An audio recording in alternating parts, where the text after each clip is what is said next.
నమస్కారం అండి.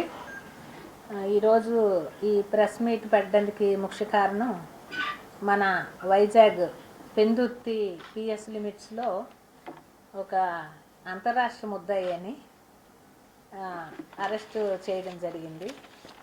అతను మన పెందుర్తి పిఎస్ లిమిట్స్లో మరియు ఆర్లో విశాలాక్షి నగర్లో ఒక అఫెన్స్ చేసినట్టుగా మొత్తము 7 అఫెన్సెస్ చేసినట్టు ఒప్పుకోవడం జరిగింది.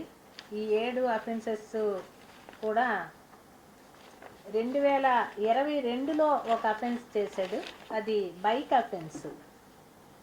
ఆ తర్వాత యాక్చువల్గా 13 నెలలు మన విశాఖపట్నం సెంట్రల్ జైల్లోనే అతను శిక్ష అనుభవించాడు. గత అంటే హైదరాబాదు అండ్ 2003-2005లో ఒక 2 years గాజువాక లిమిట్స్ మింది ఏరియాలో అతను నివాసం ఉన్నాడు.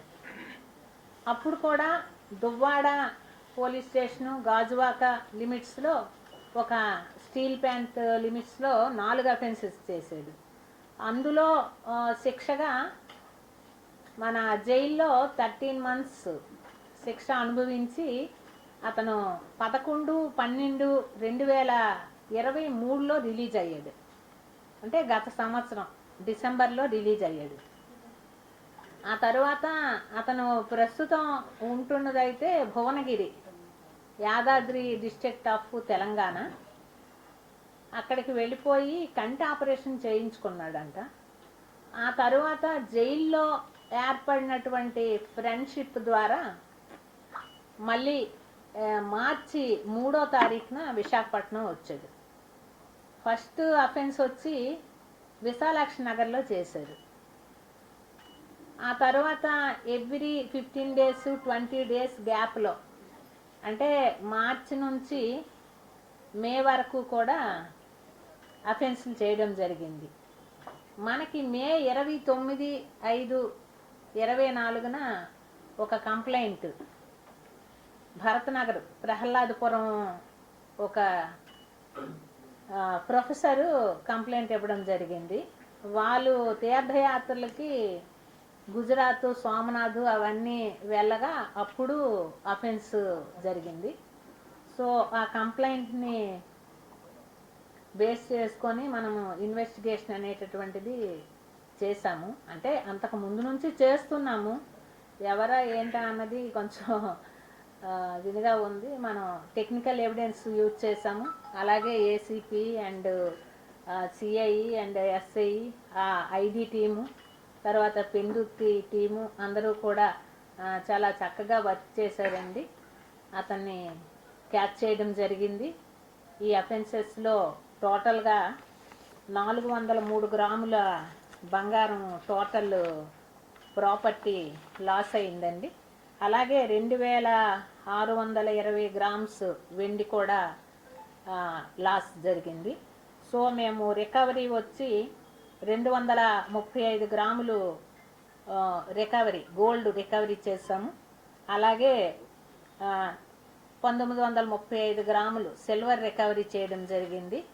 అలాగే బైక్ కూడా రికవరీ చేసాం ఈ 7 కేసుల్లో. ఇతను ఏంటంటే యాక్చువల్గా గుంటూరు నేటివ్. 8వ సంవత్సరంలోనే తల్లిదండ్రులు విడిచిపెట్టేసి హైదరాబాద్ వెళ్ళిపోయాడు చిన్నతనంలో. అక్కడ హోటల్లోనూ వాటిల్లోనూ అట్లా సర్వర్గా క్లీనర్గా పనిచేశాడు. ఆ తరువాత అలా చెడు వ్యసనాలకి లోనయ్యాడు. 19వ ఏట నుంచి దొంగతనాలు చేయడం స్టార్ట్ చేశాడు. అయితే ఇతను నైట్ హెచ్బి మాత్రమే చేస్తాడు. సో అప్పటి నుంచి ఇంకా అక్కడ తెలంగాణ అండ్ ఇక్కడ కూడా చేశాడు చాలా అఫెన్సెస్. CCTNS ద్వారా చూస్తే ప్రజెంటు 17 కేసులు ఈయన మీద రికార్డ్ అయి ఉన్నాయి. ఇప్పుడు ఒక 7 కేసులు. సో టోటల్గా 24 కేసెస్ ఉన్నాయి. కానీ ఇంకా చాలా ఉండుంటాయి. ఎందుకంటే 2009కి ముందు కేసులన్నీ కూడా మాన్యువల్గానే ఉంటాయి. మా రికార్డ్స్లో అంతగా ఉండవు.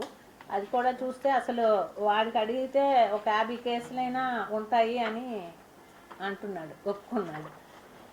శిక్ష అయితే ఇప్పటికీ ఒక 3-4 టైమ్స్ కూడా శిక్ష అనుభవించాడు చాలాసార్లు. ఇది హిస్టరీ.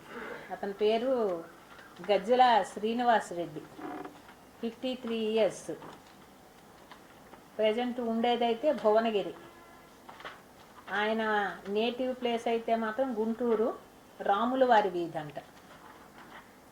ఇతనికి ఏంటంటే ఇక్కడ మళ్ళీ అఫెన్సెస్ చేయడానికి మెయిన్ కారణం జైల్లో ఏర్పడే పరిచయాలు. జైల్లో ఏటు సాయి కుమార్ అనే వ్యక్తి పరిచయం అయ్యాడు. వాడు January 18th రిలీజ్ అయ్యాడు. ఇంతలో వీడికి కంటి ఆపరేషన్ అవ్వడం వలన ఒక 2 నెలలు గ్యాప్ తీసుకొని వీడి ఇన్వెస్టిగేషన్తో ఇక్కడికి వచ్చి అఫెన్సెస్ మొదలుపెట్టాడు. ఇందులో ఇంకొక 2 రిసీవర్స్ కూడా ఉన్నారు. 2003-05 మిందిలో ఉన్నప్పుడు ఒక అమ్మాయితో కొంచెం పరిచయం, దేవి. సో ఇక్కడికి మళ్ళీ 2003 నుంచి 2005లో పరిచయం. 2024లో